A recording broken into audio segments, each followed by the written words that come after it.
Socialdemokratai nusprendė susinaikinti. Valdantieji padėjo skersą ant didžiausio protesto per 30 metų ir ant 40 tūkstančių Lietuvos gyventojų. Irgi anekdotą, bet ne anekdotas, bet iš realios.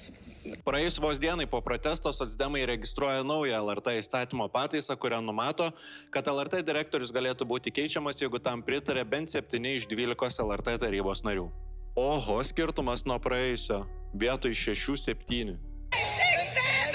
Socialdemokratai, Nemuno aušra ir prezidentas nori kaip įmanoma greičiau pakeisti LRT direktorių, nes jiems visiškai nereikia, kad tenai dirbtų objektyvų žurnalistai ir keltų nepatogius klausimus, ypač artėjant rinkimams.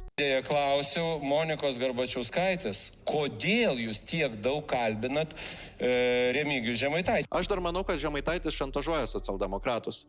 Nors jie ir pritarė, kad LRT direktorius būtų pakeistas, aš tikrai nemanau, kad jie būtų jungę tokį buldozerį. O šantažas yra labai paprastas. Seime dabar yra svarstomas valstybės biudžetas, Žemaitaitis gali tiesiog sakyti, kad Nemuno aušra už jį nebalsuos. Jeigu valstybės biudžetas nebus priimtas, valstybė kitais metais dar kurį laiką turės gyventi pagal ankstesnių metų biudžetą, kuris buvo rengtas konservatorių, o tai reiškia, kad nebus tiek daug pinigų taškyti keliukams ir remontuoti kultūrkiams kažkur Kelmėj ir Šilalėj. Gal mažiau fantazijos, daugiau realių darbų.